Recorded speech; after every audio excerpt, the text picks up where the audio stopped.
My boyfriend uninvited me from our vacation because his female best friend didn't want to be a third wheel, so they went on a one-on-one trip to Costa Rica instead, and he can't understand why I'm upset with this. My 28F boyfriend, 29M, wanted to go on a vacation this summer to his mom's friend's house in Hawaii with me and his two best friends, 25M and 29F. We had been planning on this all spring, and at some point, 25M dropped out of the trip, leaving just the three of us. For context, my boyfriend and I have been going out for about 9 months now, and it's been serious. We had, and still have, been talking about moving in together, and he has said, and I agree, that this is a long-term situation, and that we are in it for good. In early June, once 25M unexpectedly dropped out of the trip, 29F called my boyfriend and told him that now that it was just the three of us, she didn't feel comfortable with me going on the trip, since she didn't know me that well, and she didn't want to be a third wheel the whole time. She said that if I were to go, she wouldn't go on the trip. Without ever telling me that this was happening, they changed the plans and made it a trip just the two of them, and they changed the location to a beach in Costa Rica. I was trying to figure out when to ask for time off this summer and hadn't heard news about the plans, so I asked my boyfriend which week in August I should be setting aside for the Hawaii trip. He let me know that, actually, he had talked to his friend and that she didn't want to go if I were going, so he was going to go alone with her to Costa Rica. He said that we could go another week later, maybe to Mexico City or something.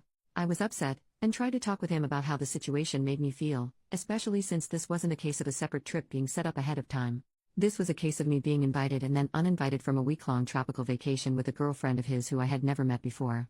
We eventually decided to do a trip together to Copenhagen, which we have both wanted to visit, as some sort of compensation. I also asked to meet her, so that I could feel more comfortable with the trip. We spent the 4th of July going to see her and her boyfriend in the city where they live, and although it was nice to put a face to a name, it was ultimately a very cold trip, and she was not at all welcoming to me. My boyfriend remarked on how unfriendly she was, to the both of us he thought, and said that he was surprised that she didn't act warmly to me. I went out of my way to try get to know her and her boyfriend. I'm very outgoing and friendly, and usually this would be easy, but it didn't really click, even after several days. They were somewhat cold to each other as well. They bickered a little bit about their future and his own 3-week trip without her that was scheduled for the same time as their trip. This had been scheduled before ours had.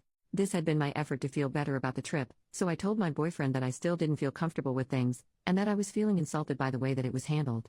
I had tried to make things smooth between all of us, and I asked him to please come up with something that could help me feel better about the trip. On a visit to his family, they asked about the trip and they were all shocked that he would have arranged it this way, and let me know that they would have been furious if they were in my position, which triggered a fight in which I asked him to please help come up with a strategy to make me feel better and more secure about them going together without me. He said that he would never do this kind of thing again, which feels like not much to offer, since this is kind of a once-in-a-lifetime trip to begin with. He kind of offered to not go on the trip, but he had already paid for the tickets and made arrangements, and I didn't want to stop their trip and be resented by both him and his best friend. He asked me to give him ideas of how to make me feel better and wanted me to just tell him what to do and stalled until it was finally the day of the trip. He bought me a bag of peanut butter cups and I drove the two of them to the airport. I feel so disregarded and disrespected in this situation. I want to break up with him, but I don't want to burn up something that has otherwise been really good. Update, 9 days later, I was really upset the day I dropped him off and he was texting me but I wasn't responding. I wasn't sure what I wanted to do, but I didn't want to do anything at all in the state I was in.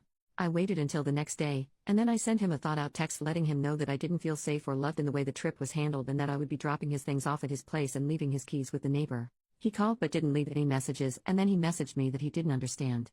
The rest of the week, he called and messaged me, but I couldn't bring myself to pick up or text back. On Thursday, I think that he realized that I was serious, and he asked me some questions about logistical things. I told him which neighbor his key was with, etc. When he got back and saw all his things at his place, he got pretty frantic and called and left me a long message. I was working all day, but also I still didn't want to respond.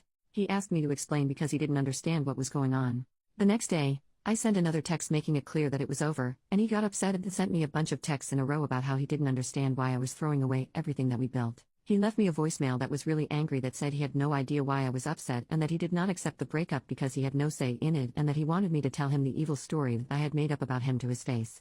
I wasn't going to respond to him and I wanted to remain calm, but this upset me. So I sat down to write him this letter. It's long, so skip over if you want. I tried to call him but I started crying and told him I'd just send him an email instead. This is what it said. The time that we have had apart has given me some good space and time to think. I have had a chance to think about the things that are important for me in a relationship and I see that we should not be together.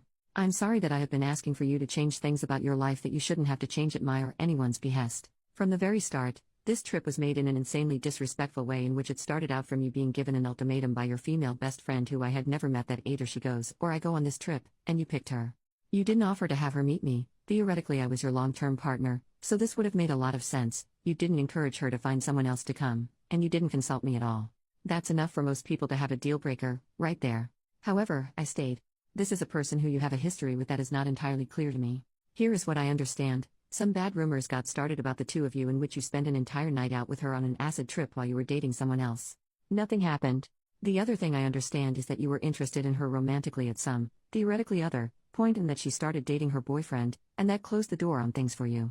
According to what I also understand, it took a long time for 29F's boyfriend to feel comfortable with you being around, but you apparently worked to ultimately make him feel comfortable with you after I'm not sure how long. This is the completely unknown person who shut me out of a trip that I was originally going to go on, unilateral decision.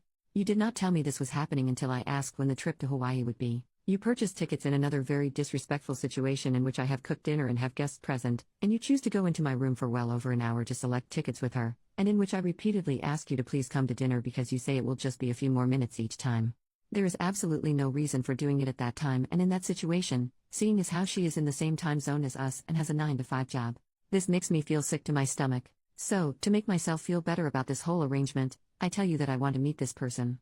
On my request, we arrange a trip to go meet her and her boyfriend, a brief trip in which they are, and you explicitly agree, inexplicably cold. The first conversation that we have is one in which 29F and her boyfriend argue about how she DM'd him while he was already in a relationship and got him to date her instead. You tell me about conversations that 29F has had with you recently in which it seems implied that there is some real instability in their long-term relationship, stuff about kids and dogs. I have a discussion in which I let you know that I see that and that it worries me. Meanwhile, I am still wanting all of this to work out for you and for me and for her. I, at this point, am planning on being with you for the long term and see no benefit in telling you to not go on a trip with your best friend. I want it to work out. But each and every interaction surrounding this trip chips away at my ability to handle it, the conversations that seem to go nowhere, etc. Your dad, your mom, and your grandparents are all very surprised when we tell them about this trip. It is becoming very obvious that this is a dangerous trip to make with the fragility of our relationship. 29M, we had only been together for 9 months. How long did it take before 29F's boyfriend was comfortable with you hanging around? Much less going on a one-on-one international tropical vacation in which he was uninvited because of your request. We go over it with friend at the rock climbing gym. We go over it in the car. We go over it while we're booking our Airbnb for Copenhagen. We go over it when I tell you that I still feel uncomfortable and I do not feel good about the trip. Talk about repeatedly saying something. Although I ask for you to help me, you actually ask me instead to come up with what would make me feel better. Surprisingly, I have no ideas either. Ultimately, it appears that the original plan to meet at my place and hang out and do a game night before you two go on the trip has been cancelled, and 29 will be staying at my place, but not hanging out with us at all beforehand. You attribute it to you not bringing it up with her early enough. This is apparently not something that was discussed even 2 nights before the trip. This upsets me. You do not know what to do. I don't blame you. At this point, it was well out of hand. I don't know what to do either. There is no good solution that I can think of besides waiting for the trip to be over. I tell you that either I have to get over it, or I have to break up with you, and that I don't want to break up with you. But my ability to get over it is rather worn down. She arrives at my place very late, and we wake up the next morning for me to take the two of you to the airport. After all of this lead up, I know that you can tell how unhappy I am. I fully absolutely know you can tell how unhappy I am. You leave, and when I don't respond to your text messages, you text me to tell me that you hope I'm okay and you're going to bed. No call. The rest of the week was rough. My text to you was met with, essentially, I'm sorry you feel this way. You tell me that I'm being unfair. There is no acknowledgement, and there still has been none, that this trip to a freaking honeymoon destination, as we have discussed before, could be a crazy and horrible thing to go through with, even with my quasi-blessing. This is not something that people in relationships have to deal with. This is not something that people in relationships do, besides 29F, I guess. In the end, all of this is to say that I have felt serious emotional needs go seriously unmet in a way that is a deal-breaker for me. There have been some wonderful, very positive times, but there has been an unnecessary amount of heartache and suffering for me over things that come down to what I can only assume are personal differences. I cannot handle your relationship with 29F, and I suppose I could ask you to pick between her and me, but that's not what I want to do. I want you to have your best friend, and I want to leave. I did love you, but I am not about to fight this fight and hear you tell me that I'm crazy for not seeing how totally platonic everything is for the rest of my life. It seems like trying to convince someone to like different food, or to have a different favorite color. I am not happy in this, and I do not want to feel these feelings any longer. There is no need for this to be mutual. I do not need your permission to break up with you.